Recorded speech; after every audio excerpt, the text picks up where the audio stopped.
गुरुजी, अगर मनुष्य ज्यादा चिंता करे तो क्या होता है? चिंता एक बहुत बड़ी बला का नाम है। चिंता बहुत बुरी बला का नाम है। मानव को कभी भी इस बीमारी में नहीं पड़ना चाहिए, क्योंकि जब जीव चिंताग्रस्त हो जावे तो उसका विवेक ऑटोमेटिकली नष्ट हो जाए। जैसे कि इंसान मरता है तो मरने के बाद में उसकी चिता जलाई जाती है, तो चिता तो मुर्दे को जला पाती है, लेकिन चिंता जो है वो जीते जागते इंसान को सर्वनाश कर देती है, जला के भस्म कर देती है। उसकी मानसिक स्थिति, उसका सोचना, विचार करना, बुद्धि की बौद्धिकता, ये सारी चीजें चिंता अपने आप में खा जाती है।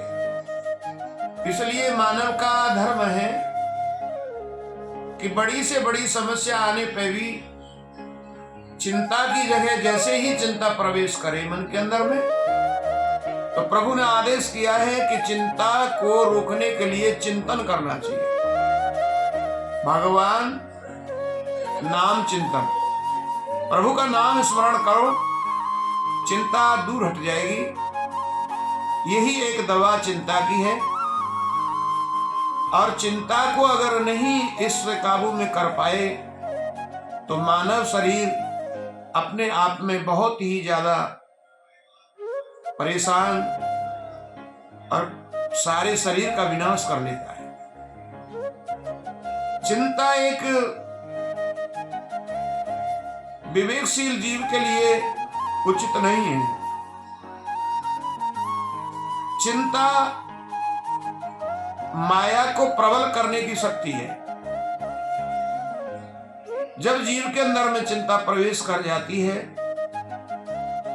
तो उसका विवेक अपने आप में सन्निपात के रूप में प्रवेश हो जाता है। और जब विवेक नहीं काम करेगा तो आप बताओ फिर उसका संतुलन किस प्रकार से बन पाए। तो भगवान ने बताया है कि चिंता जब जीव के अंदर में प्रवेश कर जाए तो तत्काल उसे हरि की शरण में आ जाना चाहिए।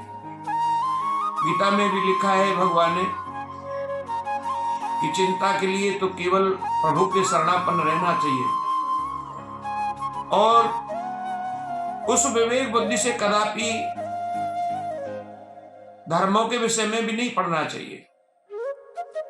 भगवान श्री कृष्ण ने कहा है सर्वधर्मान परित्यज्य मामेकं शरणं व्रज त्वं सर्व पापभ्यो मोक्षयिष्यामि शुचि।